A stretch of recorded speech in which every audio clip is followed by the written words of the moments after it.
أعوذ بالله من الشيطان الرجيم بسم الله الرحمن الرحيم الحمد لله رب العالمين والصلاة والسلام على سيدنا محمد وآله الطاهرين اللهم صل على محمد وآل محمد.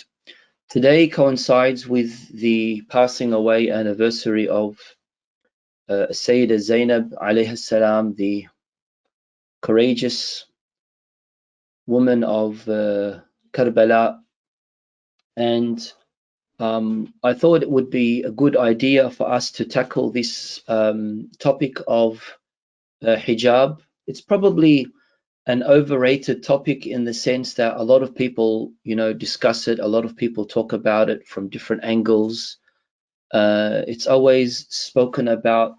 In this day and age, I'll also say it's a very sensitive topic as well, because a lot of people tend to become defensive or tend to misinterpret what the meaning is. A lot of people start, going on the attack mode and saying, "Oh, why are you talking about hijab? Why are you always focusing on the women's observation of hijab? Why don't you speak about men and hijab?"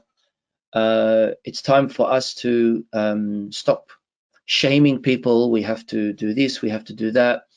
On top of everything that we are dealing with as women, we've got all these men around us who keep on telling us and reminding us about hijab, etc., etc., etc. So it has become a very, in many circles, a very sensitive topic. I would say, by experience, it's a topic that I would prefer to stay away from. I would prefer to avoid, because of the backlash, not from non-Muslims, but usually from Muslims themselves.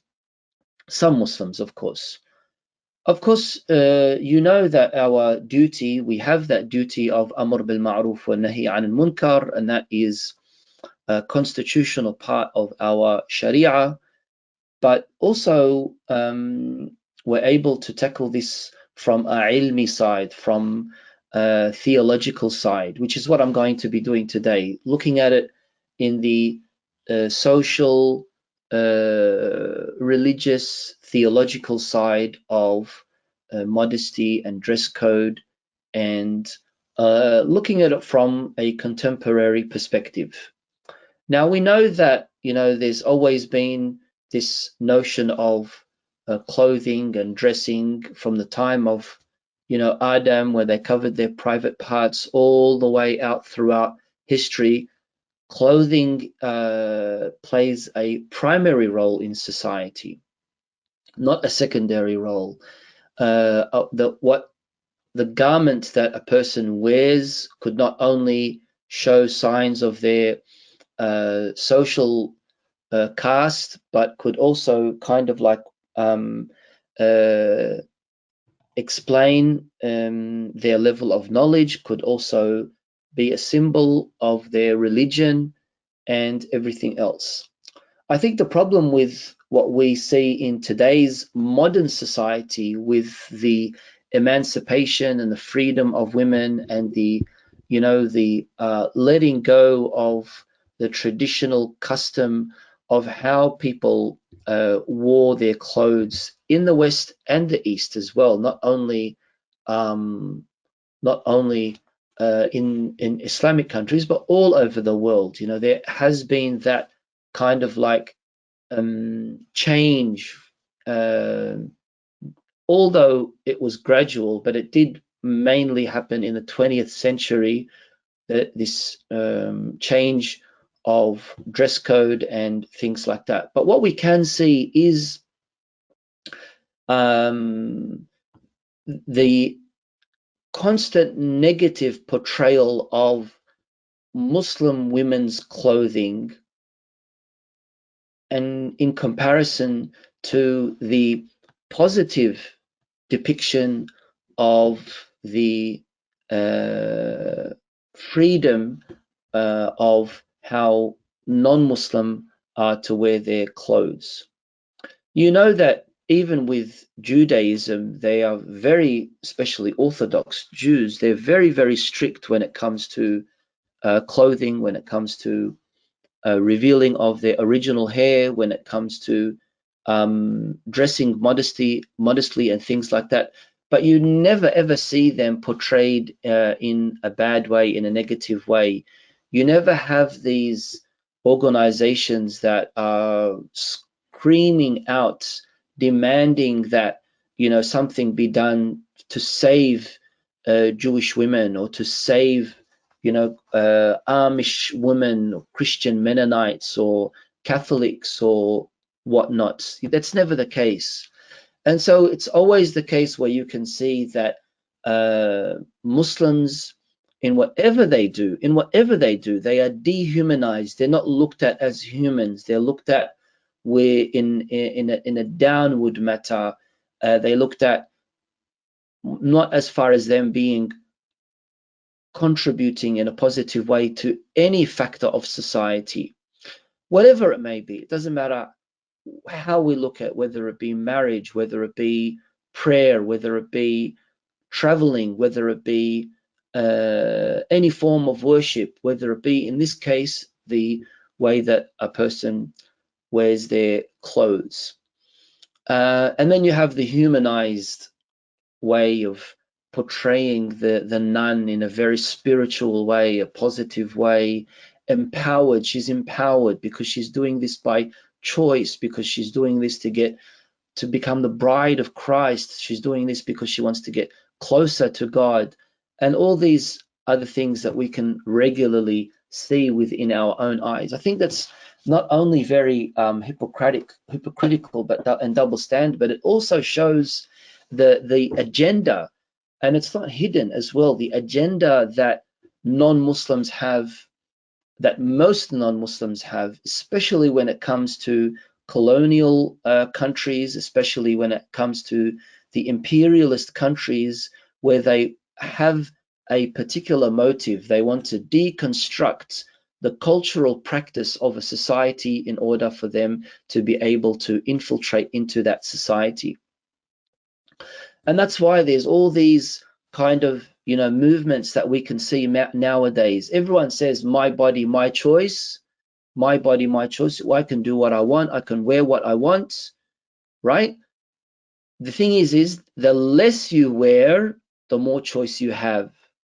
The more you wear, the less choice you have. And that's the irony here. And you can clearly see that in today's society, in all these social justice movements, the feminist movements, these protests that you can see. Not even going to name what they are. You'll see that there's this notion of I want to show that I'm in control of my body by dressing less, and the more I cover up, the less control I have of my body, because the more I cover up, the more I'm going to be feeding the narrative of the patriarchy, of misogyny, and things like that. SubhanAllah, like where did this come about? The more you're dressed, the more misogynistic of a society it is. The more you're dressed, the more patriarchal the society is. The less you dress, the more empowered you are, the more stronger you are, the freer you are. And that's why it's very, very ironical where they say this. They say that we want women's freedom, and women's freedom includes the removal of hijab. Even if she chooses to wear hijab, it's best that she removes it, because that veil is the obstacle for her freedom. I'm sure you would all agree that that really is the absurdity of what we are witnessing in today's society. Okay, we understand that in Western countries, wherever it may be, they don't have religiously mandated laws when it comes to clothing. Yes, they have civil laws, they have legal laws that are mandated by the government, for example, as far as dress code, as far as what you're able to wear at the beach, at work, at school, whatnot. but it's not religiously mandated. And that's where the difference is here. We can see that when it comes to something like hijab, it's religiously mandated before it is mandated by, for example, a particular government or a country. And, we can clearly see, this is just one of many examples of how we are able to, understand that they try to kind of like, dramatize the situation. They kind of like try to gain the appeal of Islamophobes as well, by making it hypersensitive. Look, just read what this says here. Because the reason why, the second one offends, the reason why hijab offends is because millions of women are still jailed or killed if they refuse to wear the second one, which is hijab. Really? Where? Where is it that millions, okay, you can say hundreds, maybe, in certain places around the world, maybe Saudi Arabia, maybe Iran, but, who is millions going to be refused? So this is kind of like a way of, gaining that sympathy, gaining the appeal, kind of like in that particular sense, dramatizing the situation and making it so sensational that people really enter into what we call moral panic. Oh my God, we have to stop hijab. Hijab is bad. Hijab is cruel. Hijab is blocking women from getting anywhere. Hijab is this, hijab is that. And that's kind of like indoctrinated in the minds of today's modern society in the Western world. And unfortunately, Muslims are falling into this. Muslims are falling into this. And that's why a lot of Muslim women, unfortunately, a lot of Muslim women are trying as much as they can to somehow adjust their observation of hijab to gain acceptance, even if it means that it's going to cost them their proper practice of hijab. And that's why when we do talk about hijab, it's it's a very broad subject as well. But here we're concentrating on female covering. Okay, we know that there's so much that can be mentioned about this. We know that the Holy Quran, first of all, addresses Allah subhanahu wa ta'ala, first of all, addresses the men. And he says, say to the believing men, they should lower their gaze. They should do this. They should do that. And then it says after the men, and say unto the women that they should lower their gaze. There is a difference. And by the way, iffa means modesty, it means chastity, it means purity, right? Iffa is more broad, is broader than hijab, because a person can have outer hijab and not inner hijab. A person can have inner hijab and not outer hijab. And this is why it's I haven't got to that, sister. And this is why when we look at iffa, when we look at ghira, when we look at hijab, all of these kind of like intertwine. When we look at zina, which means in the covering of your adornments, the covering of your beauty, which is what the Quran speaks about. When we talk about tabarruj, which means revealing your zina, revealing your adornments and thing in that sense, then that's also on another level as well. So yes, the Quran says lower your gaze. There is no word for ghira in English. There's no equivalent for ghira in English. You can say jealousy, you can say wanting, you could say protection, but there's no English equivalent for ghira.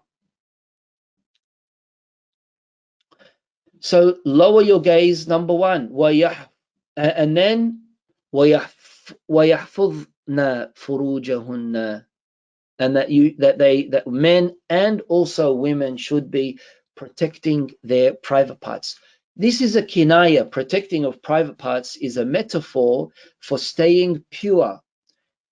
In many cases, we can see that Allah subhanahu wa ta'ala, and also in our hadith, it talks about protecting your private parts, which means that a person stays pure, that they control their lust, they control their desire, especially when it comes to their natural sexual lust and desire, that it's under control. And that, of course, will mean that it is hijab. Here, in this particular ayah that you can see in front of you, Allah subhanahu wa ta'ala adds something that is going to be different to men. وَلَا يُبْدِينَ زِينَتَهُنَّ إِلَّا مَا ظَهَرَ مِنْهَا, and they should not be revealing their zina except for that which can be, or which is seen, or which is obvious. وَلِيَضْرِبْنَ بِخُمُرِهِنَّ عَلَى جُيُوبِهِنَّ. This is, of course, in Surah Al-Nur, and there's a sequence of verses that speak about this very interesting topic. Now, when you have iffah, you need to make sure that your iffah, your chastity, your modesty is observed on multiple levels. Financial iffah is you're making sure that you are keeping your mal tahir, that you're keeping your income pure, that you're making sure that you're observing the huquq, you're generating money in the proper way, in the halal way, and things like that. Then you have verbal iffah, what we call iffatul kalam. And many ahadith speak about that what you say is pure and chaste and modest, that you stay away from vulgarity, that you stay away from saying certain things that the other person, the non-mahram, for example, around you, might take in sexual context, for example, or in any other kind of way. And that's why, when we say verbal ghira for a woman, her hijab goes beyond just covering up. It's all to do with her public appearance, as far as her conduct, as far as her behavior, as far as what she says, as far as her interaction, as far as the boundaries that she has placed down. She can't, for example, be laughing in a loud, provocative means that is against the iffah of a verbal iffah of a female. Mental iffah is important, to keep our minds pure, even though I will not be held accountable. For example, if I am thinking about, engaging in something haram, for example, with this or with that, or doing these things, or seeing certain things, right? But it's going to be polluting my mind. And that's why in the Quran, in many places in the Quran, it always says, ذَلِكَ أَطْهَرُ, that is purer for them, that is purer for them.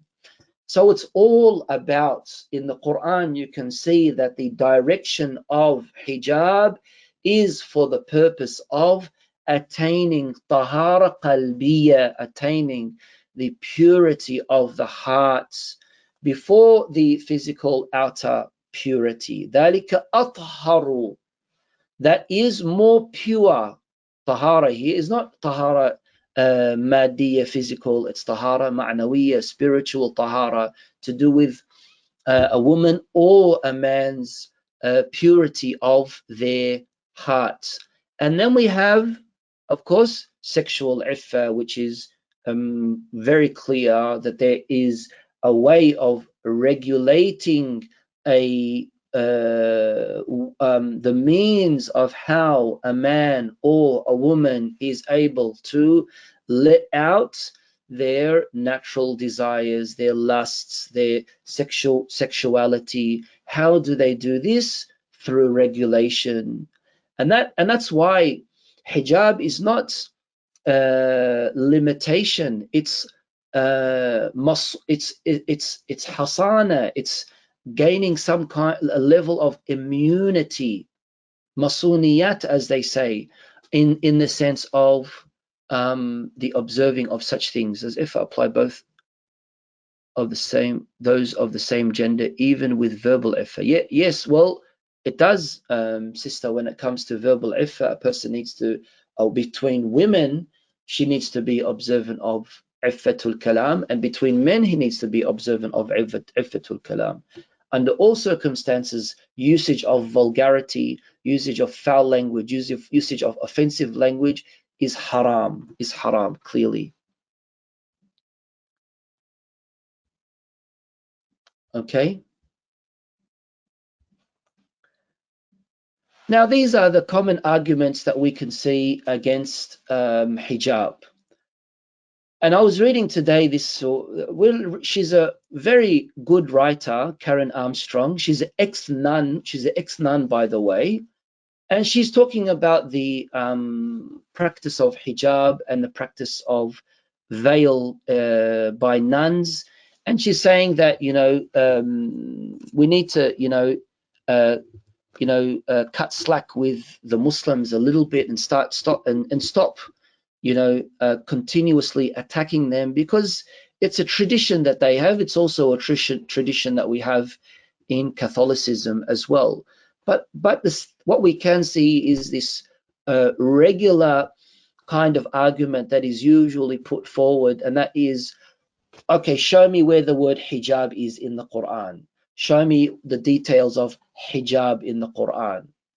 When it says يَضْرِبْنَ بِخُمُرِهِنَّ, that really doesn't mean it. And that's why there are lots of feminists, a lot of anti-hijab or ex-hijabi or ex-Muslim women, and anti-hijabi men as well, who argue against hijab, and they say there's nowhere in the Quran that speaks about women having to cover themselves, and this is just a traditional custom, and it was made up. And in the olden days, women would dress as they want to, especially in the Middle East.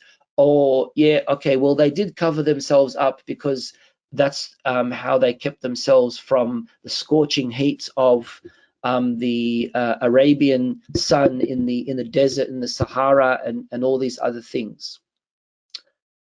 You're always going to be hearing this, I'm sure all of you have, that hijab is forced onto everyone, and it's usually forced by the father or the brother, or if you oppose hijab, or if you remove your hijab or whatnot, if you question hijab, you're going to be ostracized. They're going to kill you. They're going to do this. They're going to do that. Again, dramatizing everything. Hijab is a limitation. Hijab isn't even healthy. Where are you going to get your vitamin D if you've got your hair covered up all the time? And then we have these new kind of arguments that are usually put forward on social media. Get over hijab. Why are you obsessed with women's hair? Let's normalize hijab and non-hijab. Who are you to judge? We can't be condemning other people. Don't be the haram police. You should control your gaze instead of me having to dress in the way you want me to dress. Why don't you focus on yourself? And all these other regular arguments that are usually put forward. I'm sure you've heard of all of them before. The interesting question is that, again, we see a lot of double standards. When they're always talking about freedom of speech, freedom of expression, but then when it comes to certain things that are said on the other side, they say, oh no, that's not freedom of speech. That doesn't include in freedom of speech. That's not freedom of speech. That is a violation of freedom of expression. That's very insulting. That's this, that's that. Dress code.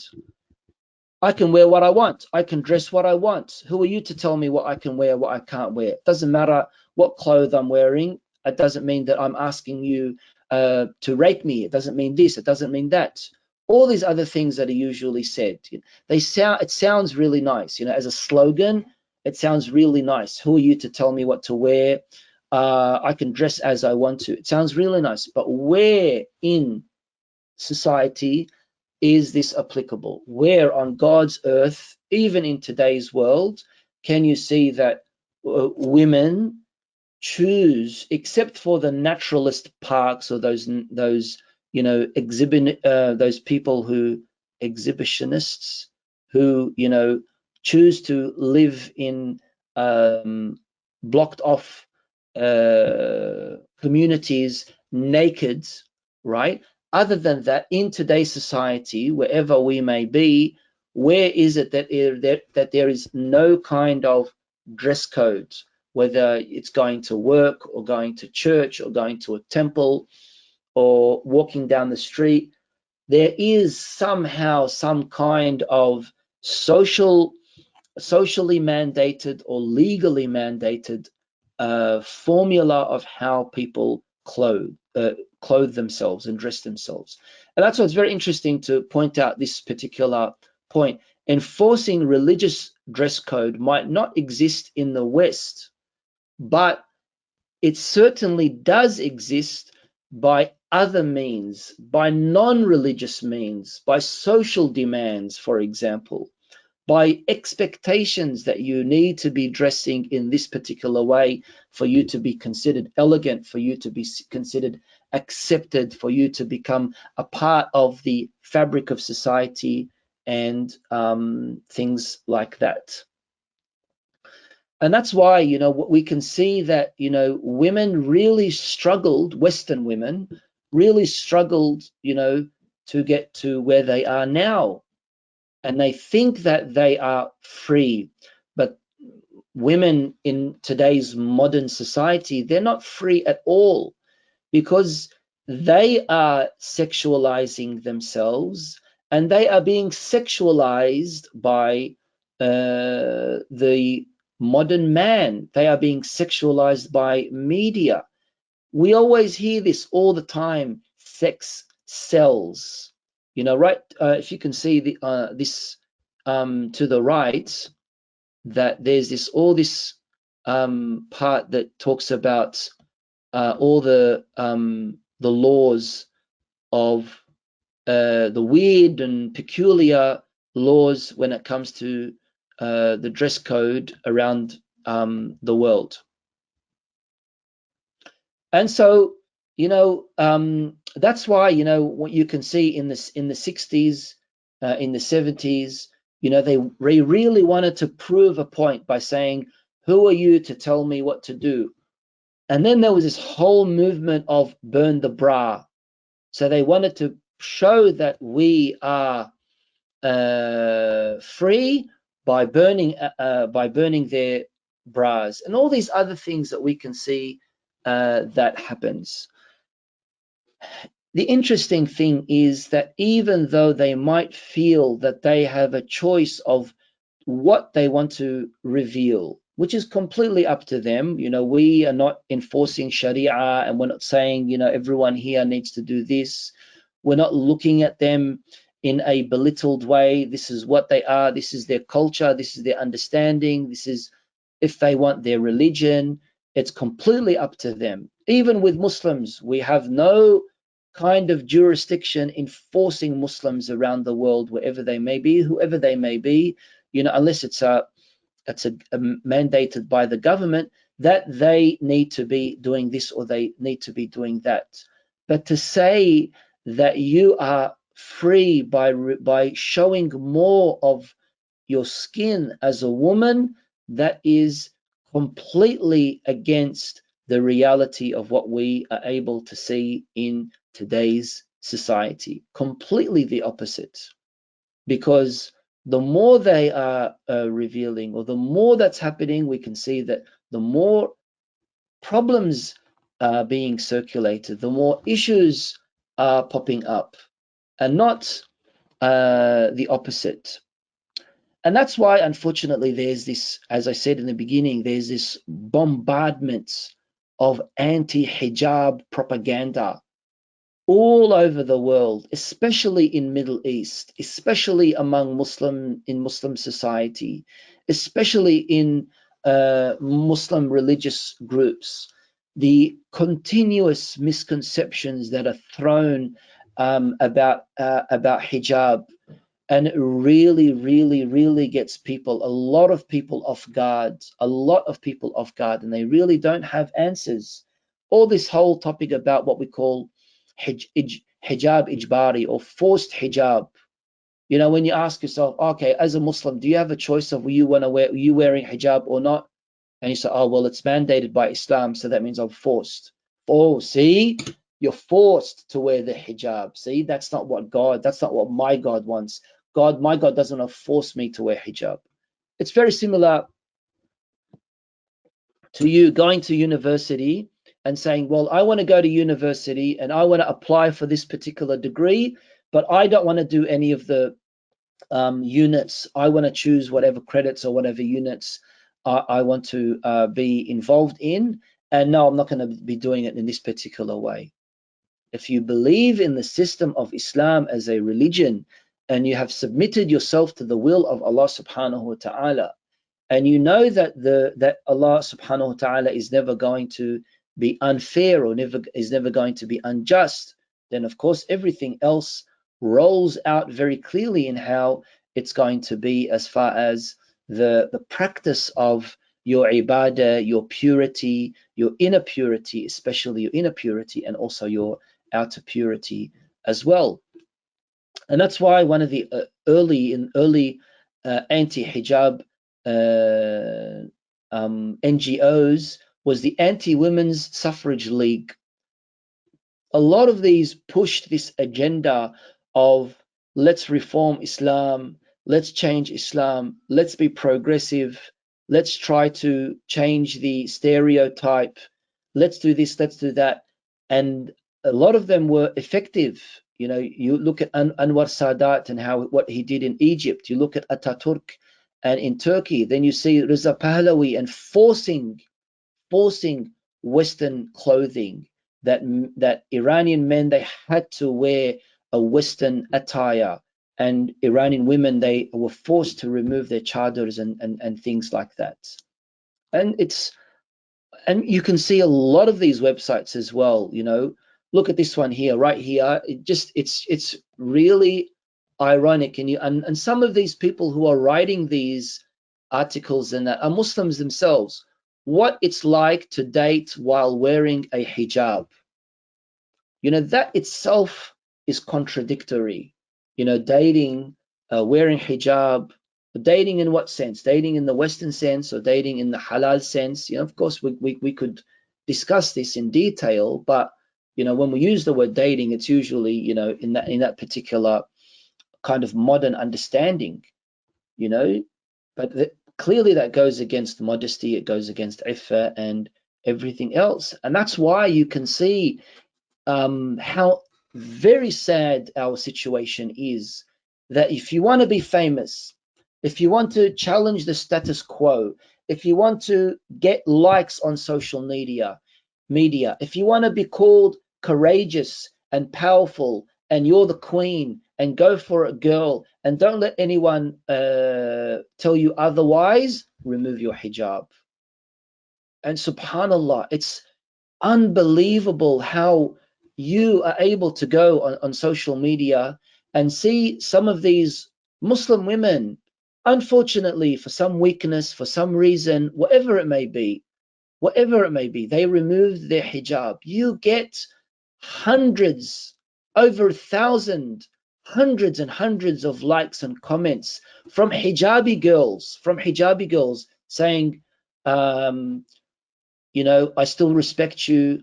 Of course, you know, go for it, girl. You know, you're beautiful with or without it. You're powerful. God still loves you. yeah, some of these words are okay. God still loves you. God still loves you as a human being, but not in removing your hijab. But how could you say, I admire your courage? How could you say that? You're wearing hijab. You're a mu'mina. You're a mu'min, male or female. You know, you're a mu'mina and you observe hijab as a woman. And you're saying to a woman who just removed her hijab that I see you to be brave and I see you to be courageous. And that's why there's this pushing of an agenda, and we unfortunately we can't see it. We're not seeing it. All these websites, many websites, many organizations all over the world, you know, with the underlying agenda, hidden agenda of remove your hijab, you'll still be a Muslim, but you'll be able to integrate with all of us. And that's why you can see all of these kind of posts and information. You can see that, okay, look at all these women. None of them are wearing hijab, but they're still Muslim. They can do so if they want to. It's completely their choice. And that's the danger of social media, because a lot of these influencers who have removed their hijab have literally millions of followers. And that's where we have this really sad. You don't see this before. You would This didn't exist in the 60s or in the 70s or in the 80s or in the 90s among Muslim society. They weren't dressing in such a way where, as the Quran says, kasiyatun ariyat. They've got clothes on, but it looks like they are literally naked, you know, that, and all of this goes against hijab. It goes against hijab because all of it is attracting, all of it is revealing, all of it is showing. And unfortunately, even some of our religious mu'mina women are trying to, you know, enter into becoming more fashioned in the way she wears her hijab. And that's why it really becomes a paradox. That's why it says here it's a paradox. And there's a book that was written, a paradox, that you want to be a fashionista woman, right? But at the same time, you want to have hijab. What kind of hijab is that, please? Who are you tricking? Are you deflecting? That's what hijab is. Hijab is to be wearing something in such a way where the man's gaze is not going to come your way. That's what it is. That it's saying that this is my armor, that I'm wearing this, excuse me, look away. But in today's society, what we can see among many, especially the younger sisters who are unfortunately influenced by all these makeup brands, by these influencers and whatnot, that their mode of dressing is changing. All right, I saw this on Google and I just said I have to share it. I don't know what this is. If she's, what do they call them? Eshays? I don't know what this is, but you know, yeah, I just wanted to share it with you. Do you need to be all, you know, wearing daggy clothes or this clothes? No, a Muslim woman must look elegant, must present herself in a good way, in a positive way, but not to attract, to conceal her zina in any way possible. And that's why with the philosophy of hijab, we can see in this particular case that with the obligation of hijab, there is this concentration on the qalb, a female's heart. Stay away from shaitan, stay away from sin, stay away from what is going to lead you to that. Men and women, both protecting and preserving the society, protecting and preserving the integrity of a family. What leads to promiscuity? What leads to promiscuous men? What leads to promiscuous women? What leads to sin? What leads to destruction of families and relationships? What leads to all of these things? And so, again, when we're talking about hijab, we're talking about hijab on all these different scales. But of course, there's the outer hijab that we should not neglect. And that's why in Islam, a woman is valued very much. A girl is valued very much. Look at all of these ahadith and mustahab things that is directed at a female. And then you come around and you say, oh yeah, Muslim women are oppressed and Muslim women are this and Muslim. Come on, you know, the level of honor that Islam gives a woman, the level of honor and dignity that Islam gives a woman, all for the sake of preserving her integrity, that people look at her as a human being, not as a sex object, as a human being. And the only way that that can be done, the only way that that can be done is by inner modesty and by outer modesty as well. Inner modesty and outer modesty also. And this is pretty much the identity of Islam. The identity of Islam.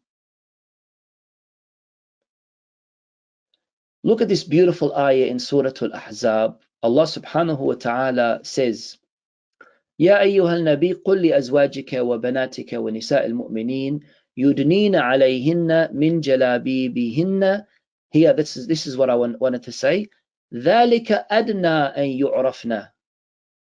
What does ذلك أدنى أن يعرفن mean? ذلك أدنى أن يعرفن means that is the least level of how she is going to be able to become known, how she is going to gain attention from a non-mahram man. She wants to preserve herself. She wants to keep herself away from harm. She wants to make sure that no sleazy person is going to be doing this, or no, corrupt person is going to be doing that, and no person is going to be doing what we call in our hadith zina al-ain, because a ain can also do zina, a ain can also fornicate by looking. She wants to avoid that. He doesn't want to avoid that. He doesn't want to avoid that. He has no taqwa. He has no khawf Allah subhanahu wa ta'ala. He has no way of believing in anything. He has given to his whimsical desires. He has given to shaitan. What does she do? She makes sure that, well, even though they've gone that direction, I'm not going to go down that direction. I'm going to preserve myself. ذَلِكَ أَدْنَى أَن يُعْرَفْنَا.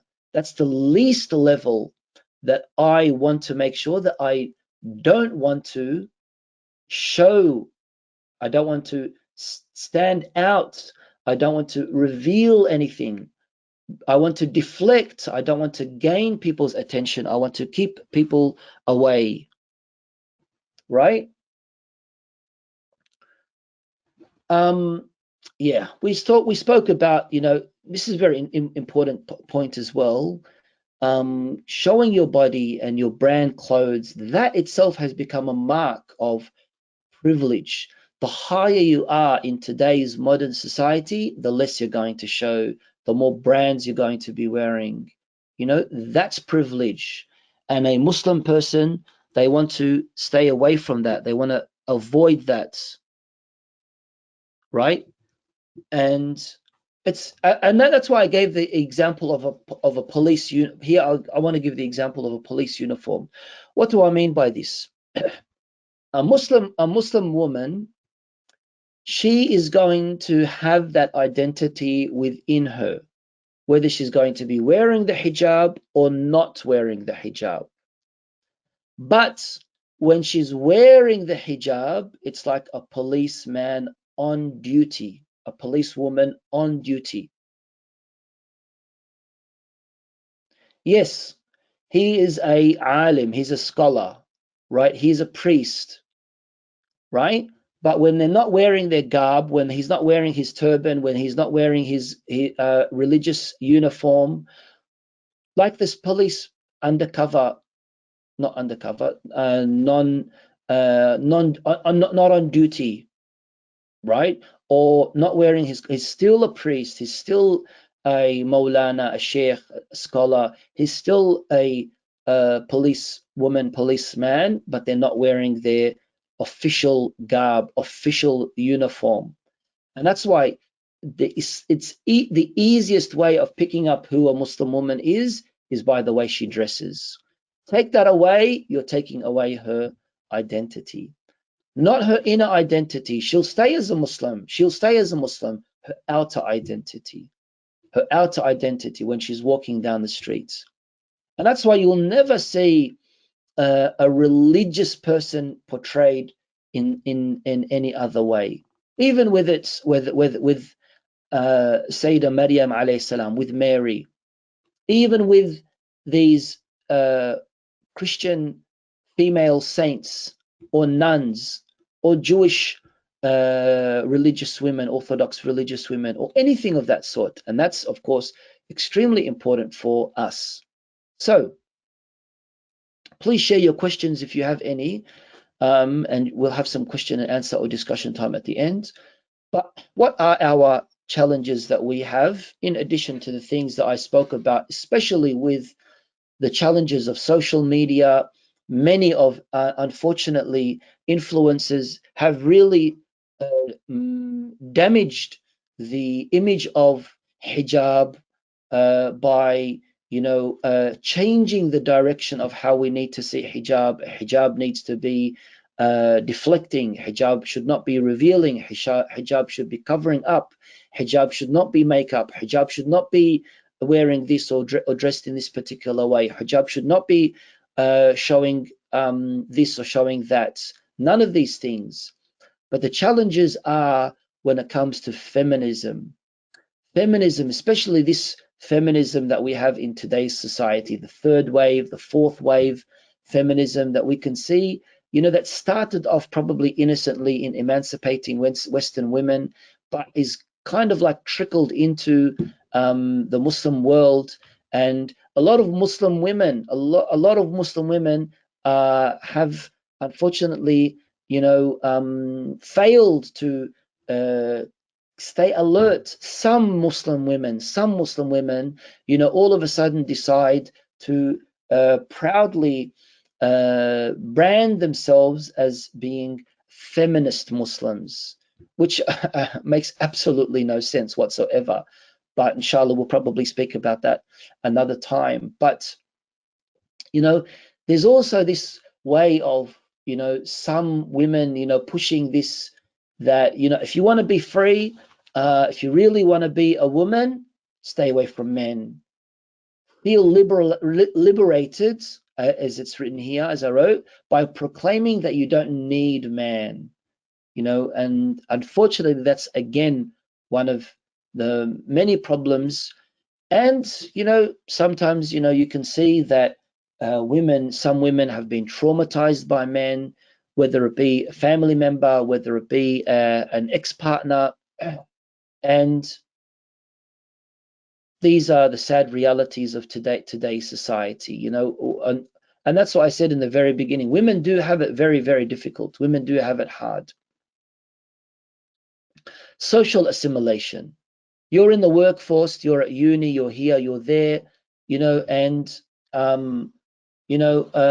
there's so many issues that you are,